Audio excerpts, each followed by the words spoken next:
All right, hopefully you've hung in there through all the gremlins of today's live webinar. But hopefully this might end up being a little bit easier anyway, because we'll be able to zoom in and have a look at things a bit closer in the recording now anyway. So here we go. Let's dive in and pick up where we left off from the glitchy start. If I shrink me down and move me out of the way. Get out of the way. All right, so this is where we got to on our recording. We've got that opening picture there and we've got our audio track down here. Now, just to recap in case you couldn't see it, this little bit of connection here, you can see that little green line connecting the audio from the audio clip to the video from the overlay clip. Again, if you want to separate your video from your audio file, you click the picture that you want to separate them, right click, detach audio, and then you've got your audio file and your video file separated. All we did for this voiceover file was we deleted that video side of it. This time around, because this is muted anyway, I'm just going to delete the audio clip from below. And now there's no white line showing under here, so you know that there's actually no audio file there at all. It is mute. So that was one of the things I wanted to show close up, was the detaching of the audio. The other thing that I like to show up close was it was this little tag showing which video file that audio file is attaching to.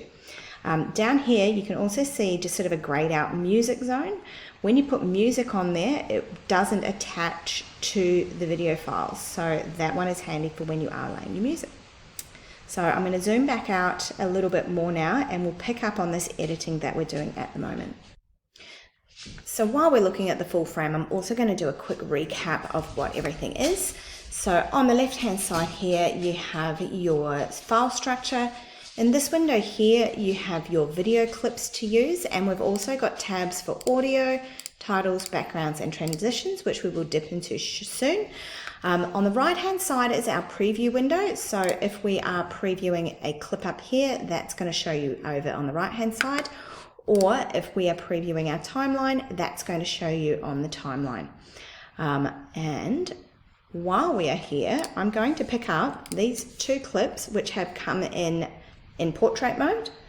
I'm going to come up to crop, and I'm just going to use this little rotate button to flip both those clips at the same time so that they're now both in portrait. So if you have anything like that happen, that's your simple fix. So we're going to pick up where we left off here. I'm going to start playing some of this clip down and start making sure, actually first of all, no, I'm going to still continue isolating these little snippets of video that I want to use. The other thing I'm going to do that is to actually zoom in over here. Now, I don't trust this timeline at all. The audio here and the video there almost never match up. They just kind of sync them up, so don't trust it. I highly doubt that I only have 7 seconds extra video. But we've got, so close up of the side of the canvas, I've got that pull across to show the face of the canvas. I've got the masking tape. Oh, a completely wasted shot. Oh geez, it does look like that. So I might be reusing some shots. That's showing across there. Right click, split clip. This is our zoom in on the bevel edge. Stretched across. Split clip. Delete. Pick this up and drag it in for that 75-year guarantee. Okay. Classic canvas prints sit well in every home. Our fine art canvas prints are Australian made using a high... So that one there, I'm going to slow that down Why not? That's a stabilize. Where's the one for speed? Speedometer. I'm going to go slow, and I'm going to put it at 50%. And you can see what it naturally does is it pushes out our video down our timeline. Our fine art canvas prints are Australian made using a high thread count cotton. I wanted to show the canvas on the back there. Cotton canvas. They have the smoothest possible Okay, so that's where we want to come into finish for a sharp. So we're just dragging the clips around now so that they sit in the right place. For a sharper image and to avoid the print flaking. Stretched across a. Okay, so now we want to show the hardwood frame. Stretched across a hardwood frame with a beveled edge prevents sagging. So now I want the wide shot from the start again.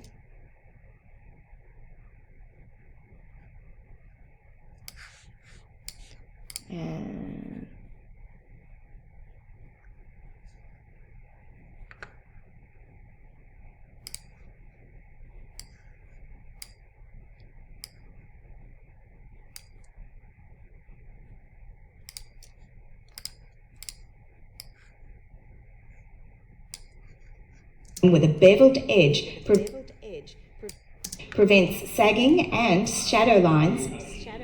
Stretched across a. there we go. Stretched. Now to know which one I'm going to split is the one that's got the yellow around it. Across a. All our. Stretched across a hard.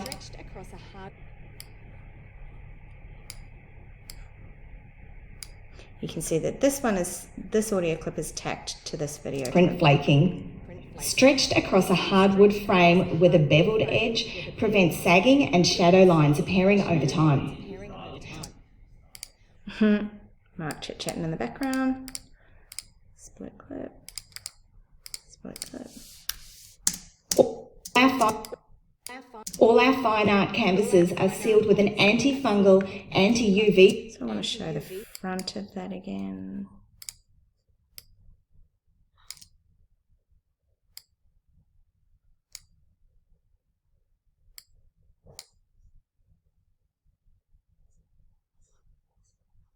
So I did a pull focus here. So on your phone, you can just tap the point of the screen that you want it to. So I tapped at the back here, and then I tapped at the front here. And so the focus will pull to the corner. Guarantee of craftsmanship for the ultimate piece of.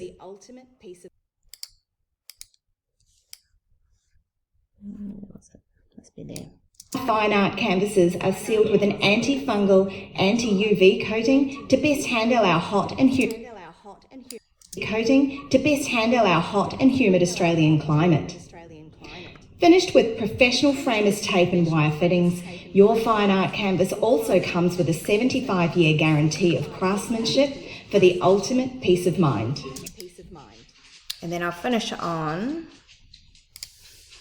that same wide shot from earlier. So just copy and paste.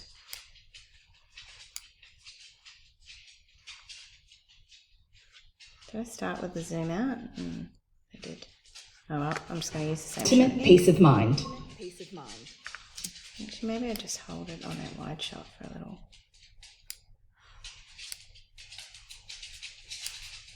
Mind.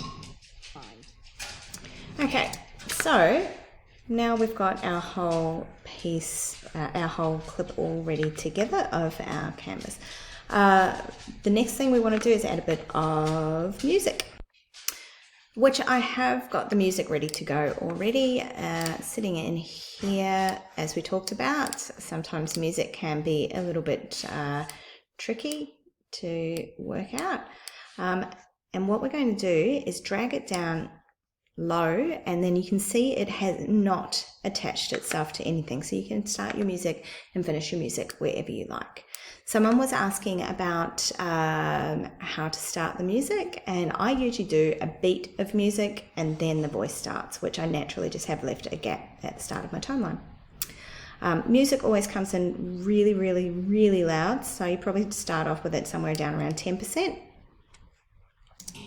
Classic canvas prints sit well. I'll turn it up a little. Classic canvas prints sit well in every home.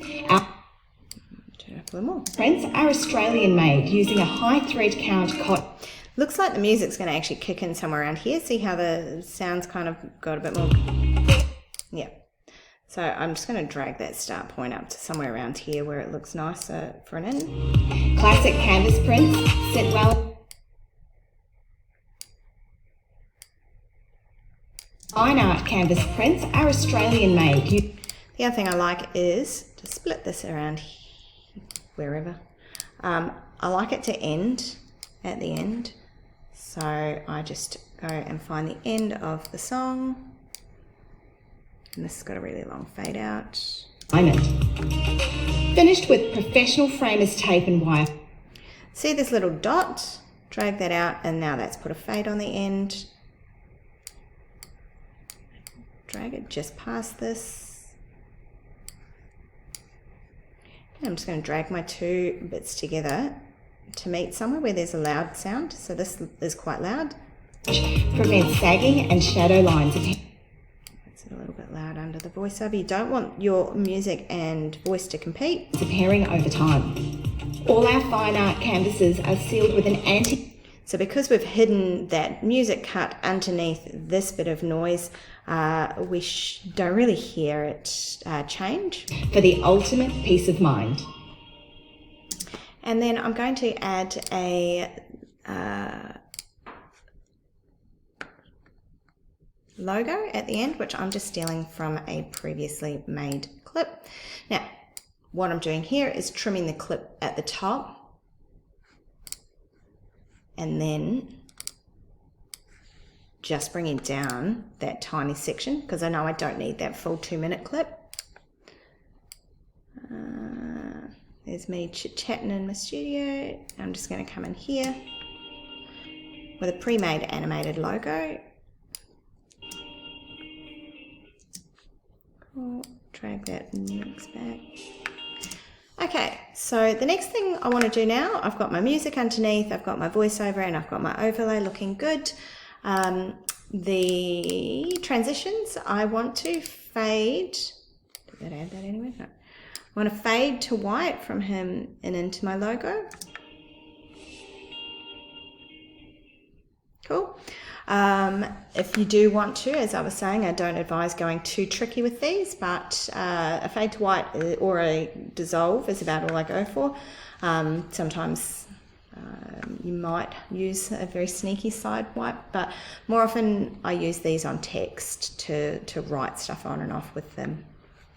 But yeah, that's these. If you want to add, look, before we go super crazy, let's add some titles. They're very sort of preset, but you can add your titles here. Select it, canvas, drag it to here. Classic canvas prints sit well in every home. Our fine art. That wants a mix actually.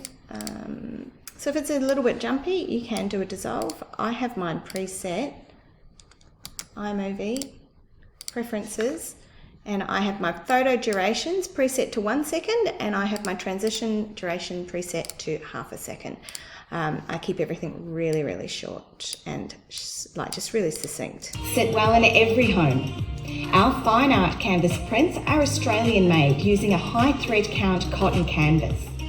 They have the smoothest possible finish for a sharper image and to avoid the print flaking. Stretched across a hard... Cool. I'm going to select all of these and come up to my color palette, and I'm just going to boost the color. It's not great. I'm not going to sugarcoat it. Their color grading here is not the best. This one, for example, we can try and make it warmer so that it's not so blue, but ultimate peace of mind. I'm going to put the little cross dissolve on that one as well. Ultimate peace of mind. And look, while we're here, let's do a tiny, so holding down Option and clicking on our audio track twice, These are called keyframes. This one says I want to keep the audio at that volume there, but by the time we get to this keyframe, I want my volume to be raised so that we've got a little sting to finish. For the ultimate peace of mind. Cool. Okay, and that's done. So to export file, WTT canvas. Next, I'm going to put it on my desktop, but always move stuff off your desktop. And that's exporting now. So, probably covered a little more than I intended to in that recording, but I think that there is a lot of info in there that hopefully you can apply yourselves. You don't have to make it as tricky as I did. You can make it simple. If you can get your voice track in one go, it makes it easier. If you can find a piece of music that's exactly the right length, makes it easier. The more that you can show with the less shots makes it easier. But if you do like the flexibility of moving things around like I was in that edit, then you might like this. So I think that pretty much brings us to the end of the whole recording of the recording and exporting of our video. I hope that you got a lot of info out of that and can start to put something together in iMovie with either your DSLR or your phone yourselves. Please share it. I love to see what you guys make. Thanks very much.